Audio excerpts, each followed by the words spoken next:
എന്താ നൂറ വന്നത്?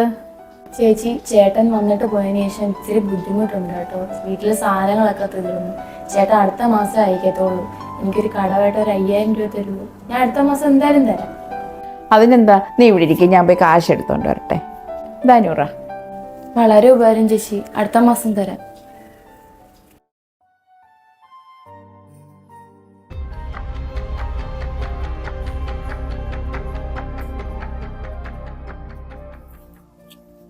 ഇവളെന്തിനാ എന്നെ കണ്ടിട്ട് ഓടിപ്പോന്നത്?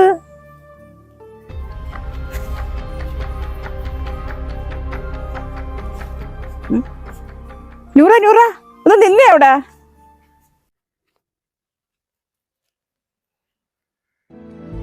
എന്താ നൂറ നീ എന്നെ കാണുമ്പോ ഈ ഓടി ഓടി ഒളിക്കുന്നത്? 2-3 പ്രാവശ്യം കൊണ്ട് ഞാൻ നോക്കുക. നീ എന്തിനാ എന്നെ കാണുമ്പോ ഈ ഓടി ഒളിക്കുന്നത്? അത് ചേച്ചി, ചേച്ചിയുടെ കയ്യിൽ നിന്ന് 1 മാസമായി ഞാൻ പൈസ മേടിച്ചിട്ട്. 1 മാസം കഴിഞ്ഞ് എനിക്ക് തിരിച്ചു തരാൻ പറ്റിയില്ല. ചേച്ചിയുടെ മുഖത്ത് എനിക്ക് നോക്കാൻ നാണക്കേട്. അതുകൊണ്ടാണ് ചേച്ചിയെ കാണുമ്പോൾ ഞാൻ ഓടി ഒളിക്കുന്നത്. ഈ 5000 രൂപയുടെ കാര്യത്തിനാണ് നീ എന്നെ കാണുമ്പോൾ ഓടി ഒളിക്കുന്നത്? നമ്മൾ തമ്മിൽ എത്ര വർഷത്തെ അടുപ്പമുണ്ട്, നമ്മൾ ഒരേ സ്ഥലത്ത് താമസിക്കുന്നതല്ലേ? ഈ കാശാണോ നമ്മളുടെ സ്നേഹം തീരുമാനിക്കുന്നത്? ഇന്ന് ഈ കാശ് എൻ്റെ കയ്യിലാണെങ്കിൽ നാളെ നിന്റെ കയ്യിലാണ്. ഈ പൈസയ്ക്ക് വേണ്ടി നീ എന്നെ കണ്ടിട്ട് തിരിഞ്ഞു പോകരുത്.